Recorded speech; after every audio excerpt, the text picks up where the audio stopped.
Yang kedua, ibunda, saya tanya, mana lebih egois, laki atau istri? Pak Endro? Laki kan? Mendeleng paling pantang disuruh bini. Itulah mendeleng. Makanya kalau kalian mau kawin sama mendeleng, pikir-pikir dalam.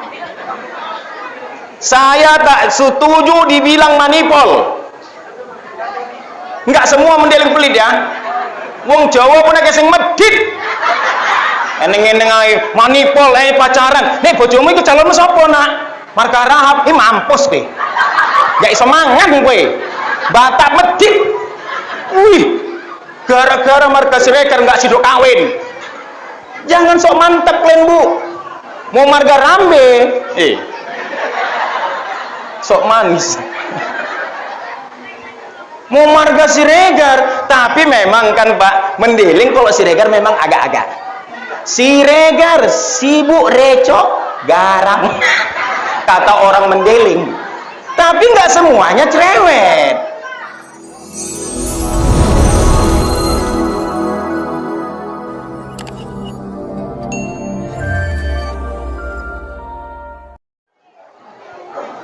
Bismillahirrahmanirrahim.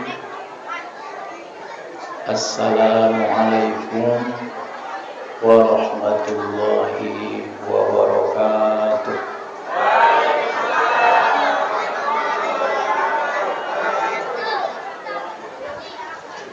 Alhamdulillahi rabbil alamin, alladzi tanna ala ibadihi mab'us rahmatan lil alamin. Wa akramakum wa akramahum bi risalatin khalidatin ila yaumiddin. Ashhadu an la ilaha illallah wahdahu la syarika lah al-haqqul mubin. Wa ashhadu anna Muhammadan abduhu wa rasuluhu sayyidul mursalin. Allahumma fasalli wa sallim ala sayyidina Muhammad wa ala alihi wa ashabihi ajma'in. Rabbi shrah li sadri wa yassir li amri wahlul 'uqdatam min lisani yafqahu qawli.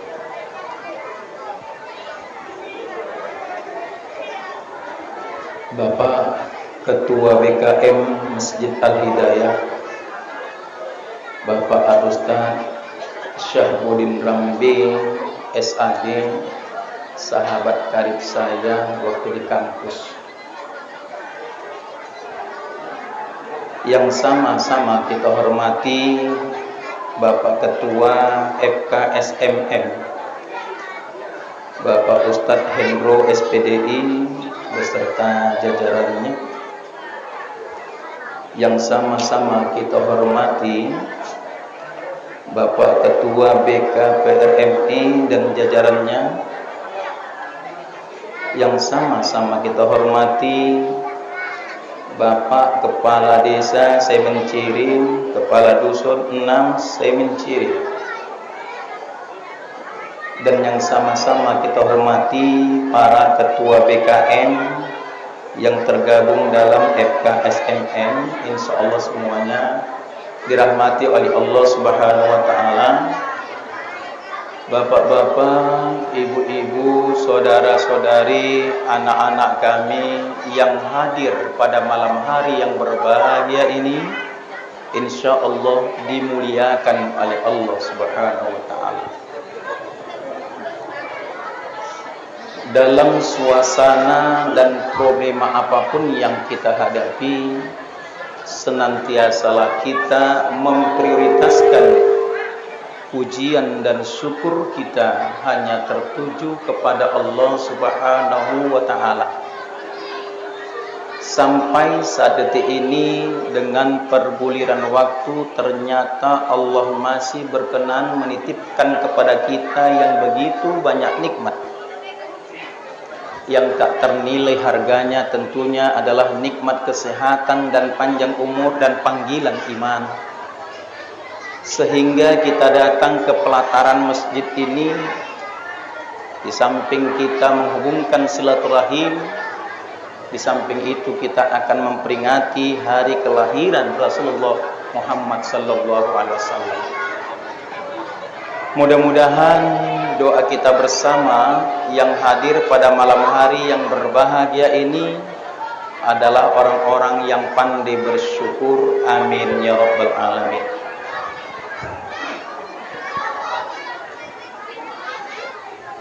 Dan tak kalah pentingnya dan tak kalah pentingnya salawat dan salam kepada junjungan Nabi besar Muhammad sallallahu alaihi wasallam yang senantiasa membimbing dan menuntun kita kepada jalan yang lurus minaz zulumati ilan nur. Hadirin jamaah, sekedar untuk memotivasi diri kita, seketika sahabat Rasulullah yang bernama Zaid tertidur malam. Dia bermimpi berjumpa dengan Rasul dan dia bertanya kepada Rasul, "Wahai Rasulullah, apakah kau melihatku?" Rasulullah tersenyum dan terdiam. "Wahai Rasulullah, apakah kau marah kepadaku?" Rasulullah juga terdiam. "Wahai Rasulullah, apakah kau tidak mengenalkan? Bukankah dikatakan para ulama, engkau mengenal umatmu dari kemudian nanti sepertinya orang tua mengenal anaknya?" Dijawab oleh Rasul, "Benar wahai sahabatku, yang kau sampaikan itu tidak ada salahnya, tapi perlu kau ketahui bahwa yang ku kenal nanti umatku dari kemudian adalah umatku yang senantiasa mengucapkan salawat atasku." Ini memberikan sindiran kepada kita untuk membukakan hati kita, menancapkan di benak hati kita rasa kecintaan kita kepada baginda Rasulullah sallallahu alaihi wasallam. Paling tidak saat seperti ini, Allahumma shalli ala sayyidina Muhammad, syafaatnya jualah yang akan kita harapkan nanti dari kemudian. Hadirin jamaah yang dirahmati oleh Allah Subhanahu wa taala. Ibu-ibu, anak-anak kami, bapak-bapak, sebelum kita mulai tausiah kita ini harus ada kesepakatan kita berapa menit, berapa jam, ataupun berapa detik. Kalau seandainya anak-anak yang ribut ini sudah menjadi karakter anak-anak. Kalau anak-anak ribut itu biasa, tapi kalau mamanya ribut itu perlu diruqyah. Kalau ada anak-anak yang tidak ribut, itu berarti anak-anak yang konslet. Kalau ada mama-mama yang tak pandai merepet, itu juga konslet. Karena kulihat ibu-ibunya malam hari ini dan adik-adik kami ini semuanya muka-muka soleha semuanya. Kenapa di sini menjawab? Yang saya bilang ibu-ibu. Yang di sini ku tengok muka soleha semua, betul Bu? Amin. Kenapa? Karena lagi maulid. Kalau pulang ke rumahnya aku nggak tahu. Jangan-jangan lempar selop, melempar apa namanya? Remote, aku tak tahu lah, ikutlah itu. Malam ini akan kita bahas. Bapak jamaah yang dirahmati oleh Allah. Ustadz Sabudin, kita berapa jamnya ini? Ku tengok udah hampir jam. Tengok jam 10. Aku takut gua pulang nanti sana kena begal lah pula. Iya ya. Ku tengok nggak ada di situ orang. Baru inilah aku lewat kemari. Udah 30 tahun Ustadz di sini kan. Saat sekarang ini akan kita bahas, saya nanti jam 10, jam 11 lewat 15 ataupun nanti lah suka-suka aku lah. Kalau seandainya ku tengok tak banyak yang tidur, ku lanjutkan. Kalau banyak yang bertiduran daripada kalian tidur, lebih baik aku pulang. Aku yakin, saya yakin kalau sudah di atas jam 10 mata untuk mengajak tidur. Ya kan Bu? Nah tengok, berarti jam 10 selesai. Maaf Ibunda, kita sepakat sajalah, sampai enaknya aja ya Bu. Sepakatkan Pak Ustadz. Kalau Ustadz Najib ini mungkin dia nggak ngantuk karena dia di depan. Coba di belakang dia tidur lagu. Tak penting aku mendengarkan kau nanya. Nah, saat malam hari ini kita adalah memperingati hari kelahiran Rasulullah Sallallahu Alaihi Wasallam. Sesungguhnya siapakah yang pertama kali menggagas dan mengadakan peringatan ini? Sebagian ulama walaupun tidak semua sepakat adalah Shalahuddin Al-Ayyubi. Seketika itu kenapa mereka ini terinspiratif untuk mengadakan memperingati kelahiran Nabi? Karena seketika 600 tahun lebih kurang kepergian Rasulullah, pengikut-pengikut Rasulullah itu yang sudah masuk Islam ingin murtad kembali. Maka terinspiratiflah bagi mereka untuk memperingati hari kelahiran Nabi. Seketika sudah diadakan malam pertama, ibu, nggak ada yang datang. Diadakan malam kedua, nggak ada yang datang. Baru diadakan, maka dipotonglah kambing. Dipotong kambing, banyak berdatangan. Tradisi itu sampai saat sekarang, setiap maulid pasti ada kuehnya. Ya kan, Bu? Pasti ada kuehnya. Kalaupun tak ada, berarti panitianya bokeh. Kalau memang ada seperti ini, aku pun tak kumakan ini. Karena aku lagi ceramah. Karena saya lihat ibu-ibunya nggak ada lagi kuehnya. Aku yakin pasti kalau nggak dimakan masuk ke dalam tas. Maaf ya, Bu. Kalaupun iya nggak apa-apa. Nah, kemudian seketika sudah diadakan seperti ini, untuk mengingat kembali, kalaupun kita mengingat kalian Rasul, wajar dan pantas Bapak Ibu. Karena kelahiran Rasulullah itu tidak sama dengan kelahiran manusia biasa. Lahirnya Nabi, api yang menjadi sembahan Majusi ratusan tahun tidak mati. Begitu Nabi Muhammad lahir, mati apinya. Berhala yang berada di pinggiran Ka'bah hancur. Kemudian lahirnya Nabi, terbitnya matahari dari barat. Cuma 2 kejadian saat lahirnya Nabi nanti menjelang hari kiamat. Kemudian apa lagi? Nabi Muhammad lahir ke atas dunia sudah dikhitan, tidak sama dengan manusia biasa, sekalipun pada prinsipnya Nabi Muhammad adalah manusia biasa. Kalau begitu wajar dan pantas. Kalaupun kita tanya ibu bapak, yang paling mulia ciptaan Tuhan di atas dunia ini adalah Rasulullah, dibanding dengan Masjidil Haram, dibanding dengan malaikat, dibanding dengan Madinatul Munawwarah, yang paling mulia adalah Rasulullah Muhammad sallallahu alaihi wasallam. Wajar dan pantaslah kita idolakan Muhammad sallallahu alaihi wasallam. Wajar kan, Bu? Wajar. Kita semua sepakat, anak remajanya ini semua saya yakin cinta kepada Rasulullah. Semua ibu-ibunya ini cinta kepada Rasulullah.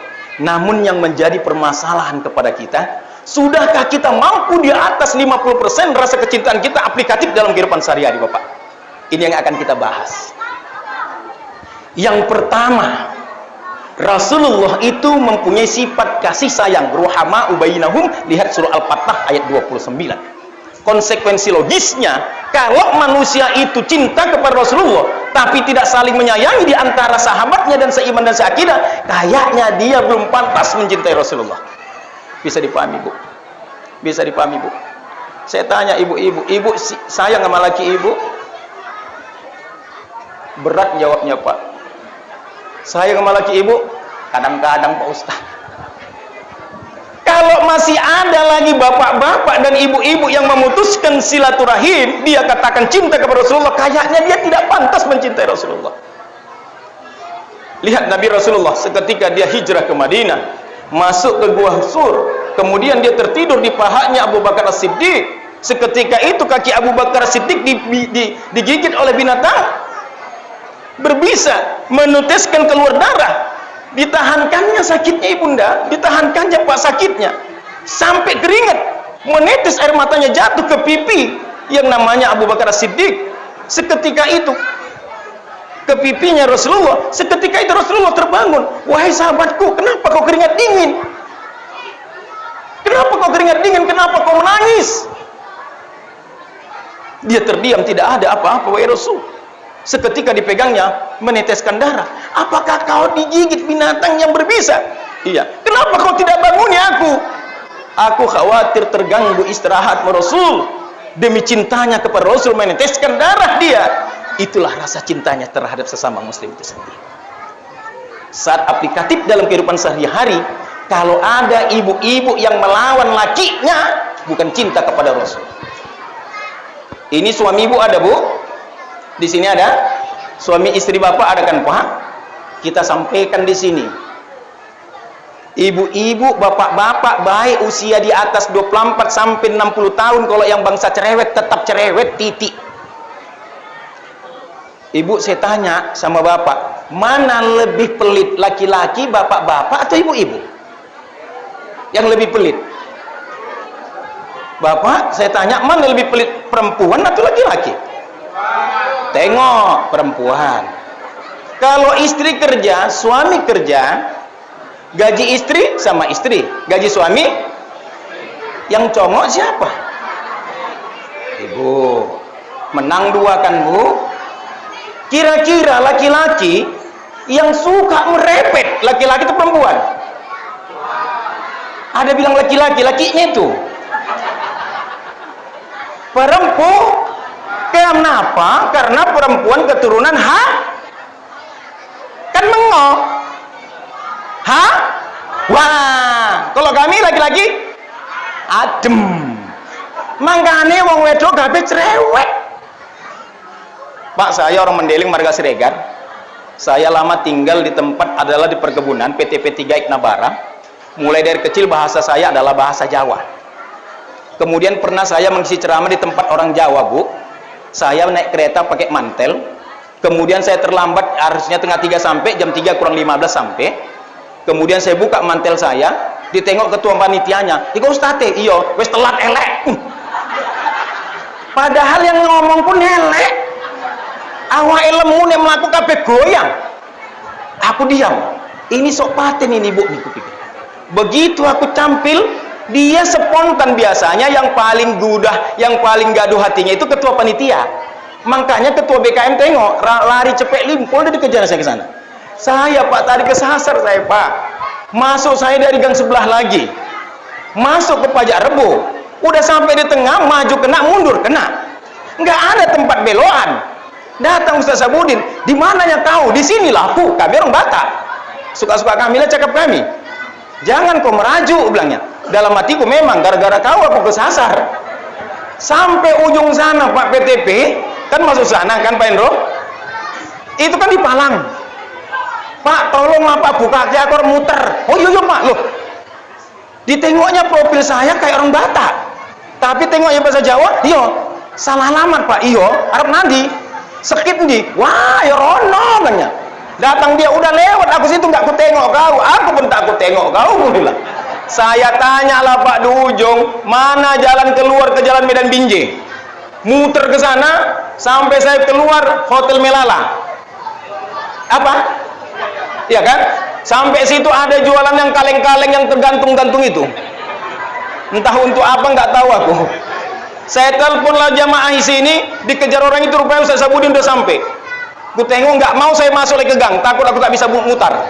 Rupanya masuk di situ langsung, rupanya cantiknya jalannya kemari. Ku tengok, ini gampang. Kalau di sana Ustaz Sabudin, yang tempat Pajak Rebo itu, keringat dingin aku. Sempat tersenggol ke batak-batak itu, apa bilangnya? Ku pijak kau, bilang. Aku buka peciku, apa kau? Aku bilang gitu. Batak lawan Batak. Nah, ini adalah salah satu yang menjadi permasalahan intinya. Kalau kita tidak mampu membentuk rasa kasih sayang kepada umat Islam, jangan kau katakan kau adalah cinta kepada Rasulullah SAW. Kalaupun ada ibu kami, bapak kami di sini, satu orang saja yang tidak saling teguran, dan juga adik-adik kami, kalaupun kau mati, seketika kau rajin beribadah, 17 kali kau mengerjakan haji, infakmu di masjid banyak, saat kau meninggal, saat dikatakan imamnya itu, apakah jenazah ini baik? Kata semua baik. Satu orang tunjuk tangan, kamulah yang mengatakan baik. Aku tak kukatakan dia baik, aku dan tahu siapa dia. Dia sudah berhadapan kepada Allah, tak pantas dia masuk dalam surga. Makanya biasalah merendah, insya Allah tidak ada yang bisa merendahkan kita. Selalulah kita mengalah, insya Allah tidak ada yang bisa mengalahkan kita. You understand? Cuman satu ibu kuncinya sama laki. Kalau laki-laki lagi merepet, ibu diam, titik. Apapun bilangnya diam ibu, tapi ibu diam, jangan mengejek. Nggak apa-apa, suka kaulah begini. Kita pun gitu juga Pak. Kalau istri kita merepet, anggaplah dia mengembangkan bakat dia. Dengarkan saja. Nanti menjawab kita, main tangannya. Diam kau ya bang, aku kerja. Maaf ibu, ibu kerja, jangan bangga dengan kerja ibu. Jangan waktu masa-masa pertama nikah saja dia sayang-sayangan. Udah 16 tahun, 12 tahun, saya yakin adik-adik remaja ini kalau lagi pacaran pasti paling hebat di antara yang hebat. Ibu pun dulu gitu. Naik kereta, makan bakso, nggak pernah habis. Betul kan, Bu? Yang ketawa ini pasti pengalaman. Yanti, Dek, kenapa nggak habis baksonya? Kenyang. Di rumah, di kokopnya itu. Yakin aku. Kenapa dia menunjukkan yang terbaik? Pokatnya nggak entek. Kok nggak entek? Wes warak. Begitu di rumah punya adeknya, dirampasnya. Adik anak nggak boleh banyak. Kenapa dia menunjukkan yang terbaik kepada sang calon suaminya, itu pun kalau jadi. Udah menikah insya Allah. Begitu nanti naik kereta, begitu mau mendung, apa kata lakinya? Apa kata istrinya? Bang, mau hujan. Apa kata laki ibu? Diam kau. Udah kau tengok mau mendung tak bawa jaket kau. Pakai otak kau cakap. Datang ibu tadi, udah pakai otak aku, melawan, berantem di jalan. Yang kedua ibunda, saya tanya, mana lebih egois, laki atau istri? Pak Enro? Laki kan? Mendeleng paling pantang disuruh bini. Itulah mendeleng. Makanya kalau kalian mau kawin sama mendeleng, pikir-pikir dalam. Saya tak setuju dibilang manipul. Enggak semua mendeleng pelit ya. Wong Jawa pun agak sing medit. Eneng-eneng ae manipul pacaran. Nek bojomu iku calonmu sapa, Nak? Marka Rahab, mampus kowe. Gak iso mangan kowe. Batak medit. Wih. Gara-gara marga Siregar enggak sidok kawin. Jangan sok mantap kalian, Bu. Mau marga Rambe, sok manis. Mau marga Siregar, tapi memang kan Pak, mendeling kalau Siregar memang agak-agak. Siregar, sibuk recok, garang. Kata orang mendeling. Tapi nggak semuanya cerewet. Iya kan, Bu? Saya tanya, Bapak sama Ibu yang egois mana, Bu? Bapak, yakin saya. Contoh kecil. Kalau mau undangan yang paling lama bersolek, perempuan. Sampai tertidur di atas sofa lakinya. Begitu nanti sudah 45 menit dibanguninya lelakinya. Bang, jadi undangan. Jadi, udah siap kau, kata lakinya. Belum, menunjukkan jilbab dua ini aja. Apa enggak lembek gigi lakinya? Maksudmu apa? Mana lebih cocok, Bang, yang ini atau yang ini? Datang lakinya, satu di kepala kau, satu di pinggang kau. Itu udah emosi. Begitu nanti udah siap dia bersolek sejadi-jadinya, setel kandas. Begitu naik kereta undangan gara-gara lama dia bersolek, sang suami ini pun tadi diam kayak membawa karung beras.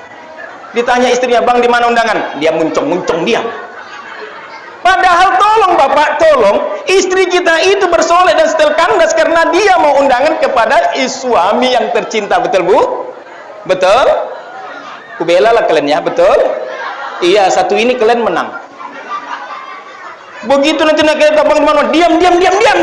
Gara-gara lama. Coba hati kita tanya, kenapa istri kita itu sampai setel kandas? Karena dia ingin berundangan kepada suami yang tercinta, walaupun tak ganteng kali lakinya dan hitam-hitam begitu. Maaf yang hitam. Anggaplah itu hajrul aswad. Betul, Bu? Sampai 3 hari tak teguran. Kalaulah seandainya ibu-ibu kami lama bersolek, wajar. Karena nafsu 10-9 untuk perempuan, 1 untuk laki-laki. Yang selalu berputar masa pergantian model baju laki-laki atau perempuan? Baju perempuan. Ini karena maulid. Kalau undangan aku yakin ada jilbabnya kayak jantung pisang. Tenan kan, Bu? Enes yang 4 tingkat kan? Kayak ular naga. Lillahi ta'ala, Pak, di jalan Bilal pernah saya ibu-ibu saking panjangnya selendangnya masuk ke jari-jari, ku kasih tahu, Kak, bilang kan, langsung ditumbuknya lakinya, rupanya orang mendeling. Ambil data rasa dia, bilangnya, udah mama kena, udah menyupirna, bilangnya. Mak, begitu orang itu berantem, aku pun cabut. Inilah kenapa? Karena perempuan lama bersolek, maka kami laki-laki sangat memahami sang ibu, maka hormatilah kelebihan dan sadarilah kekurangan. Itulah akan terjadi saling mawaddah warahmah. Ibu pernahnya berantem sama laki? Mana mungkin, baju pink pernah? Artinya apa? Enggak sekali. Enggak bisa dibilang. Pak Sabudin janganlah, walaupun Pak Endro Ustadz, belum tentu dia tak pernah benci sama istrinya. Namanya pun manusia. Ya kan Pak Endro, kadang-kadang enak, kadang-kadang netap dino ya berarti stres. Kadang-kadangnya begitu kan Pak. Mana mungkin setiap saat mulai menikah sampai 30 tahun senang aja. Bang, kita nggak masak ya? Iya deh, nggak apa-apa. Bang, kita besok beli bakso aja ya? Iya. Ini laki-laki pau. Bang, kita beli ayam penyet bang? Iya. Apa katanya? Besok tapi kepalamu kepenyet. Nggak bisa memang. Kasih sayang. Pak, ada nggak kejadian Pak di masjid, satu masjid nggak teguran? Ada nggak satu masjid tidak teguran? Ada kan? Ada nggak satu masjid tidak teguran? Rajin sholat ke masjid, paling saf depan, seketika mau salaman bermutar dia. Wa tuqatti'u arhamakum ulaika alladzina la'anahumullahu fa asammahum wa a'ma absarahum. Yang memutuskan silaturahim la'anahumullah, akan dilaknat oleh Allah. Kalau sudah kata laknat itu lebih dahsyat daripada hukuman. Siapa mereka? Mereka yang memutuskan silaturahim. Wa tuqatti'u arhamakum ulaika alladzina la'anahumullahu fa asammahum wa a'ma absarahum, akan dipekakan pendengarannya dan dibutakan pandangannya. Siapa mereka yang memutuskan silaturahim? Hati-hati ibunda, hati-hati ibu kami. Jangan pala kalau seandainya kita tidak teguran, jumpa di jalan buang muka, jumpa di jalan buang muka, lama-lama dikutip orang muka awak bu. Asalkan jumpa buang muka. Saya tanya lah Ustadz Najib duduk di sini. Ada satu orang yang datang nggak suka bapak. Maaf ya Ustadz Endro, datang Ustadz Endro, tengoknya situ, mampus datang pula lah itu. Nggak nyaman duduk di sini. Logikakan saja Pak. Kalau kita satu orang yang kita benci di anggota wirid, sama-sama duduk berhadapan, kita uring-uringan duduk di sana, yang di sini pun seperti itu. Tidak akan ada selesainya tanpa meminta maaf dan saling maaf. Betul Pak? Betul kan Pak? Nggak nyaman kan? Nggak nyaman. Pasti nanti ibu, bapak mereng. Kenapa Pak? Kok segendut teko? Datang sebelah sini apa? Iko, saya miskin kono. Nggak selesai. Nanti kita meninggal, kayaknya nggak pantas kita masuk dalam surga Bapak. Nggak pantas. Walaupun kita sholat berjamaah, paling pertama datang, saf paling depan, yang azan, yang qomat nutup masjid, imam, 3 orang saja membenci dia dan tidak maafkan sampai mati. Kayaknya apa kata Allah? Tak pantas kau masuk ke dalam surgaku, bodoh. Kata malaikat sama kita. Siapa yang nggak kita takuti lagi? Mudah-mudahan ibu-ibu kami tetap terjalin kasih sayang. Amin, Bu ya. Bapak-bapak kami di masjid, kita doakan tidak ada lah yang berseteru. Karena handphone ini bisa jadi memutuskan silaturahmi. Makanya saya sangat senang dan setuju bagi bapak-bapak yang tak pandai buka YouTube. Ibu-ibu ada juga tak pandai WA. Yang pandai cuma telepon, mematikan tak pandai. Habis di teleponnya, habis pulsanya, letakkannya aja. Datang anaknya, mak kok habis pulsa? Nggak tahu mama tadi telepon, ibu tahu dia apa di Bandung. Terus mama letak aja. Datang anaknya pala, tahu mama, habis pulsa. Inilah salah satu kasih sayang tadi. Kalau memang kita cinta kepada Rasulullah, kayaknya jangan putuskan silaturahim. Ini sangat-sangat saya tekankan. Yang kedua, kita cinta kepada Rasulullah, ruk'as sujadai yabtaghuna fadlan minallahi wa ridwana. Rasulullah itu sujud, berarti kita sujud. Ibunda, seketika kita mengakui adanya Allah, innani anallahu la ilaha illa ana fa'budni wa aqimis shalah li dzikri. Sesungguhnya aku adalah Allah, kata Allah. Tiada Tuhan selain aku, sembahlah aku, dirikan salat untuk mengingat aku. Konsekuensinya, seketika kita syahadat kepada Allah, kenapakah diperintahkan kita salat? Kenapa tidak puasa? Kenapa tidak berangkat haji? Karena induk daripada ibadah itu adalah sholat. Saat sholat kamu diterima oleh Allah, kayaknya kamu tak pantas berbuat kemungkaran di atas permukaan bumi ini. Itulah aplikatif dalam surah Al-Ankabut ayat 45. Wa aqimis sholat, inna sholata tanha 'anil fahsyail munkar. Siapa yang mendirikan sholat, sesungguhnya sholat itu mencegah perbuatan keji dan mungkar. Seolah-olah Allah berkata kepada kita, hai orang-orang yang sholat, jangan lagi kau sombong. Hai orang-orang yang sholat, jangan lagi kau menceritai aib orang lain. Hai orang-orang yang sholat, jangan lagi kau korupsi. Ternyata saat sekarang ini banyak orang yang sholat tapi juga berbuat kemungkaran. Apakah ayat tadi itu salah, Pak? Coba kita lihat ayatnya. Aqimis sholat, inna sholata tanha 'anil fahsya'i wal munkar, surah Al-Ankabut ayat 45. Dirikanlah sholat, sholat itu mencegah perbuatan keji dan mungkar. Konsekuensinya, kalau seandainya orang yang sholat tak pantas berbuat kemungkaran. Ternyata dari aplikasi saat sekarang ini, orang-orang banyak yang rajin ke masjid tapi tidak takut dengan perbuatan dosa. Kalau begitu, apakah salah ayat tadi? Jangan sekali-kali menyalatkan ayatnya Allah. Lihat Zakir Naik berkata di depan pendeta, coba cari satu kesalahan huruf Al-Quran, tidak ada yang tahu.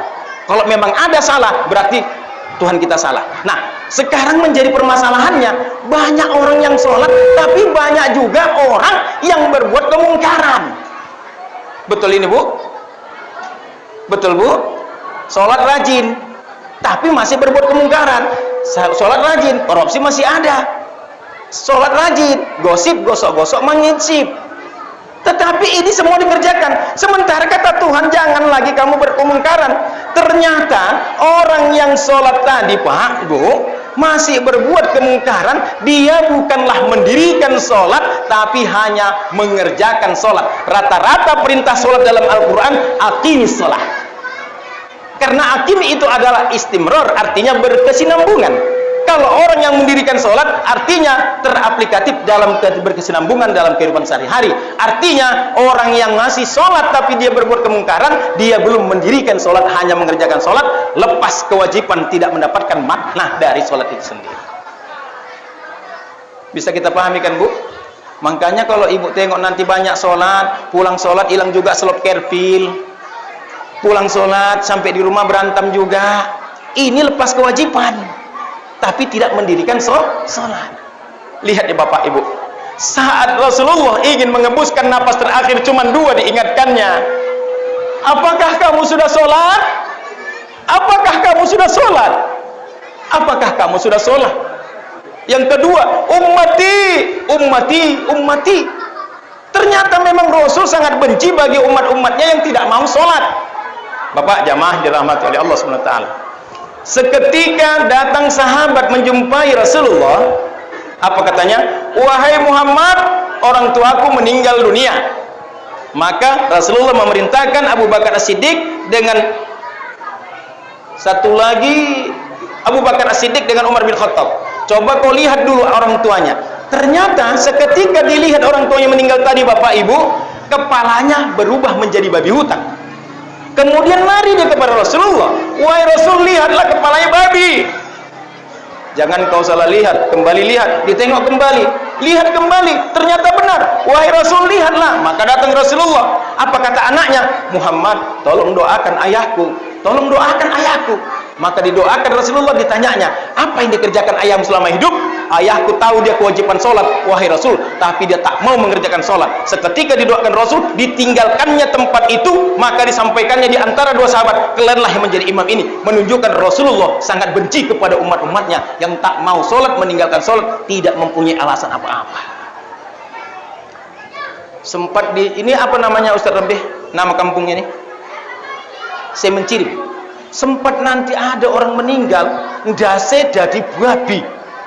Weh Pak Yanto, ninggal apa?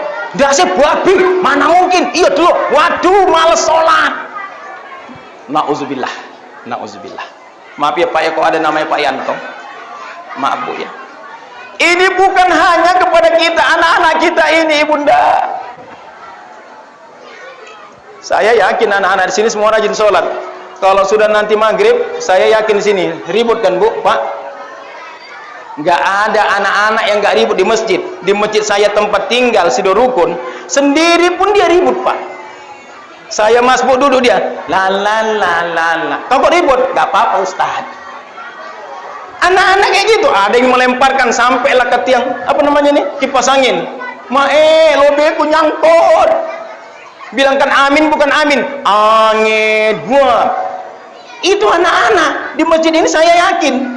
Tapi jangan sempat kalian usir anak-anak yang ribut, Bu, Pak. Diam kalian. Si dorukun gitulah, Pak. Ku pijak kalian kok ribut. Anak-anak tadi diam. Gini sama kalian. Tak punya otak kalian. Bapak kalian suruh sholat. Diam anak-anak itu. Ketakutan. Begitu bapak itu pindah sholat, diikuti anak-anak tadi. Diam kalian. Gak punya otak kalian. Bapak tadi udah sholat. Nggak bisa dia buka. Diikutinya bahasa bapak itu.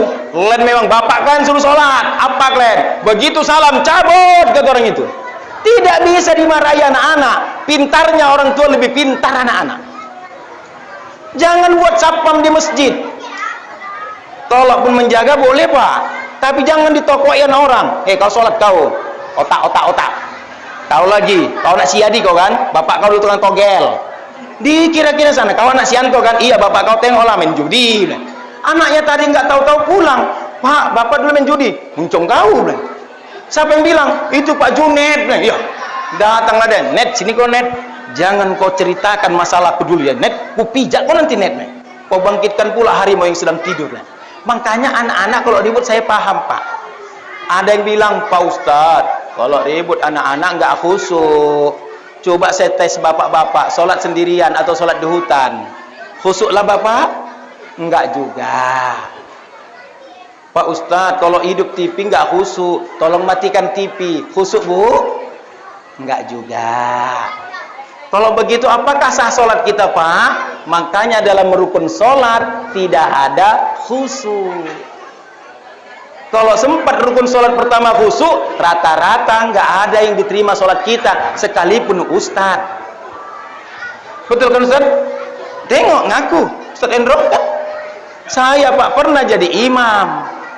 Kereta saya diparkir di komplek wartawan. Datang maling, diambilnya pula keretaku. Datang anak-anak bilangnya, hei kok diambil kereta Ustadz? Apa nggak gemuruh dari aku di depan?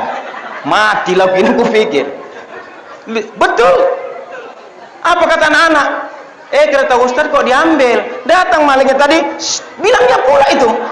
Dalam hati aku, matiku percepatlah rakaat kedua. Assalamualaikum warahmatullahi wabarakatuh. Assalamualaikum. Ku tengok ada 8 kereta, BK-nya 6375 GF. Kalau ada di sini tolong pulangkan itu keretaku. Ku tengok hilang. Nggak khusus saya, Pak.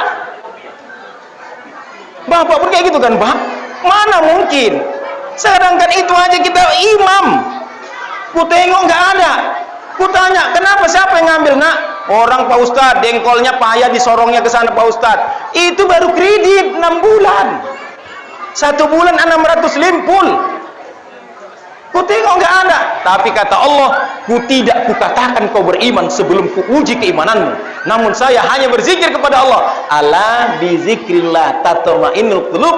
Hanya berzikir jiwamu menjadi tenang. 11 hari saya rutinkan malam ibunda, Bapak, maka terjawab semuanya. Maka aku meminjam uang mertuaku. Seketika itu datanglah jamaah dari gang kami masuk membawa map. Kemudian datanglah istriku, dibilangnya, Bang, udah kehilangan kereta, datang pula minta sumbangan. Itulah mama-mama. Padahal dia mengantarkan sumbangan. Begitu dia masuk, Pak Ustadz, ini Pak Ustadz, Mak, ku tengok ada 500, ada 200, jumlahnya 4.800.000. Saya bilang lah, Pak, aku nyumbang berapa lagi? Ustadz, ini bukan minta sumbangan. Terus, ini menyerahkan sumbangan dari komplek wartawan. Langsung istri saya sebelah itu nangis. Hilang kereta nangis, dapat uang nangis. Itulah mama-mama. Begitu saya tanda tangani, begitu dia keluar, Pak Ustadz, ini saya tambah 200 pas 5 juta. Ternyata Allah menjawab apa yang telah kita rasakan. Seketika saya dikasihnya 5 juta, saya telepon mentulang saya, Nantulang tidak jadi aku minjam uang. Kenapa? Sudah ada mengantarkan uang sesuai yang akan kupinjam kepada nantulang itu. Ternyata Allah menjawabnya, ala bizikrillah tatma'innul qulub. Hanya berzikir kepada Allah, jiwamu menjadi tenang. Dan pada akhirnya saya belilah kereta Karisma. Seketika itu asalkan saya parkir, tetap saya gembok. Memang waktu hilang saya bilang gini, Pak Ustadz Najib, ya Allah Tuanku, hilang keretaku, gantilah kalau bisa setang bulat. Sampailah 6 tahun, enggak juga. Sampai 8 tahun naik kereta juga. Pas 11 tahun baru ganti setang bulat. Makanya aku agak-agak takut itu naik kereta, naik mobil kalau jalannya kecil. Kalau orang yang baru setir itu Pak, besar kali jalan itu. Ya kan Najib? Betul, kalau bawa mobil kayak gitu. Iya kan? Itulah dia Bu. Ternyata dijawab oleh Allah, lebih baik kita senang di akhir hayat kita, di usia yang tua, daripada senang di awal. Oleh sebab itu yang kedua, jangan tinggalkan sholat kita Bapak Ibu. Bisa dipahami Bu? Seketika kita sudah melakukan sholat, apalagi yang kita lakukan? Nabi Rasulullah 100 kali dia Ibu, dia mohon ampun kepada Allah dosa-dosanya. Saya tanya Bapak, Nabi Muhammad itu masuk surga atau tidak? Masuk surga. Diampuni dosanya atau tidak? Ampuni. Kenapa dia sampai 100 kali dia mohon ampun? Dia kan masuk surga. Kenapa dia mohon ampun? Mengajari kepada kita Bapak, Nabi saja yang masuk surga mohon ampun, apalagi kita. Saya tanya juga, ibu rajin beribadah, paham Bu? Kemudian ada sedikit dosa, tapi ibu tidak mohon ampun atas dosanya. Kalau meninggal, potensi nggak masuk neraka? Potensi Bu? Ibu rajin ke berangkat haji, ibu menyumbang banyak, tapi ada dosa ibu, tapi tidak mohon ampun, kalau mati, potensi nggak masuk neraka? Sangat potensi. Saya banyak dosa, kemudian pahala saya sedikit, tapi saya mohon ampun atas dosa yang banyak tadi, saya diampuni, meninggal, potensi nggak masuk surga? Potensi. Itu menunjukkan Allah itu sangat sayang kepada hambanya. Ya ibadi, innakum tukhti'u bil-laili wan nahar wa ana aghfiru dzunuba jami'a fastaghfiruni aghfir lakum. Hai hamba-hambaku, aku tahu kamu pagi, siang, petang dan malam banyak berbuat dosa dan salah, tapi aku ampuni semuanya itu. Mohon ampunlah kamu kepada aku, yakinlah aku ampuni kamu. Allah sangat paham apa yang telah kita perbuat. Paham kita Bu? Ternyata Allah menciptakan surga itu bukan hanya untuk para nabi, bukan hanya untuk para ulama, bukan hanya untuk para sahabat. Justru Allah menciptakan surga itu kepada orang-orang yang penuh berbuat dosa, tapi yang sadar dengan dosa-dosanya. Bisa kita pahami Pak? Umar bin Khattab menangis, ditegur oleh Rasul. Wahai Umar, kenapa kau menangis? Wahai Rasul, aku menangis karena melihat orang yang sedang menangis. Siapa itu wahai sahabatku? Sungguh Rasul, aku tidak mengenalnya. Panggil anak muda itu, bawa dia ke dalam rumahku. Seketika anak muda itu dipanggil oleh Umar bin Khattab, dibawa ke dalam rumah Rasulullah dan ditanya oleh Rasul, wahai anak muda, kenapa kau menangis? Wahai Rasul, aku menangis karena banyak berbuat dosa. Dosa apa yang kau berbuat? Sungguh ya Rasul, aku tidak mampu mengucapkannya. Apakah kau berbuat syirik kepada Allah? Tidak wahai Rasul. Apakah kau membunuh manusia tanpa hak? Tidak wahai Rasul. Kalau begitu wahai anak muda, sekalipun dosamu 7 lapis langit, kalau kau masih mohon ampun kepada Allah, Allah memberikan ampunan dosa kepadamu. Ingat? Maka ditanyanya lagi, anak muda, lebih besar dosaku daripada 7 lapis langit wahai Rasul. Ditambah gunung Uhud, dosaku wahai Rasul. Dengan kekuasaan Allah, dosaku wahai Rasul.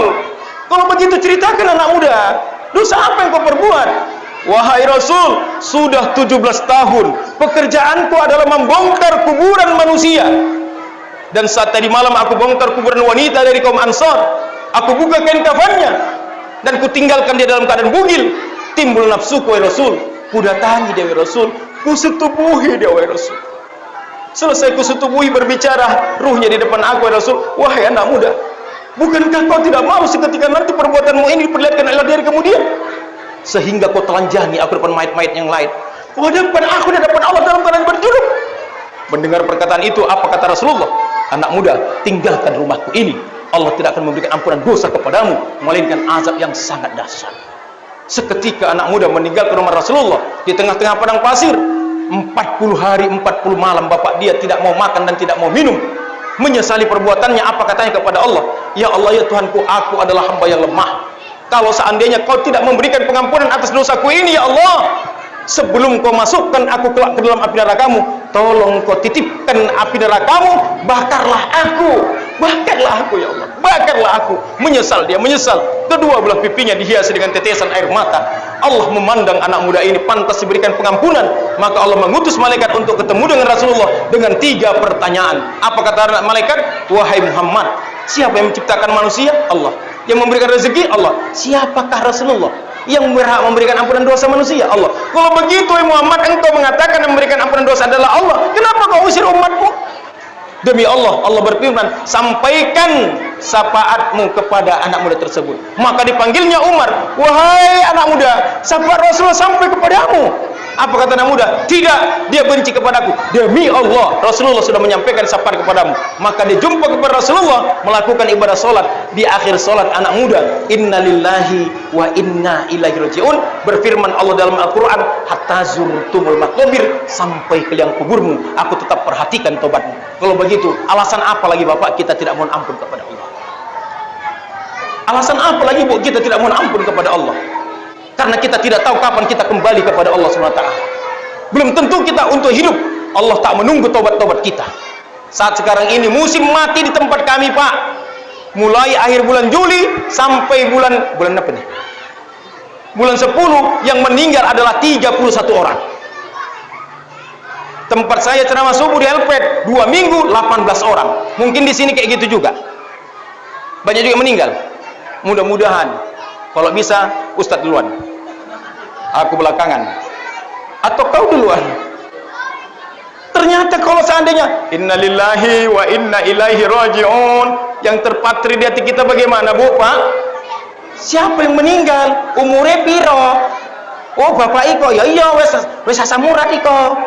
Coba kita tarik hati kita, innalillahi wa inna ilaihi raji'un. Kalau seandainya lah yang dipanggil itu adalah nama kita, yang diumumkan itu adalah nama kita, sudahkah kita siap berhadapan kepada Allah? Apa yang kita bawa? Belum lagi sempat kita meminta maaf kepada tetangga kita jamaah masjid, seketika itu kita sudah berhadapan kepada Tuhan. Kayaknya pantaslah kata Rasulullah, kalau kamu tidak mau mohon ampun dosa-dosamu, kamu sebenarnya bukan pengikut oleh aku, kata Rasulullah SAW. Mudah-mudahan Ibunda setiap saat banyaklah kita mohon ampun kepada Allah. You understand? Dosa kita kan banyak Bu, ya kan Bu? Banyak dosa kita. Jangan pernah merasa bersih diri kita di hadapan Allah Subhanahu wa taala. Selalu kita merasa kotor dalam pandangan Allah Subhanahu wa taala. Mohon ampun kita setiap saat.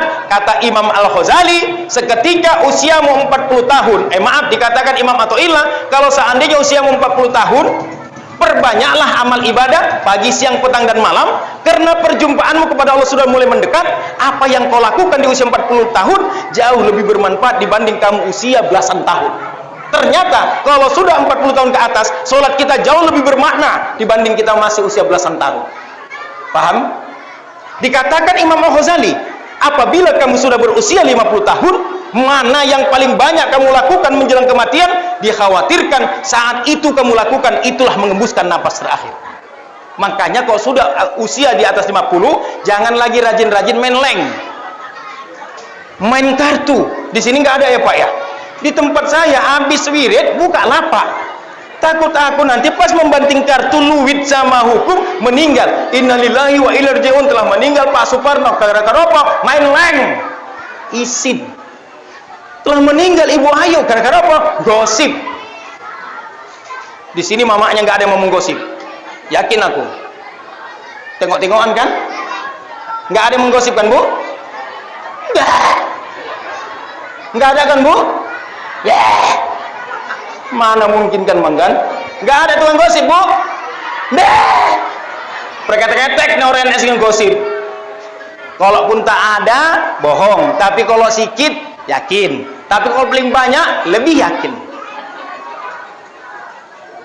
Saya tanya lah Ibu, gosip itu bisa dirubah nggak Bu?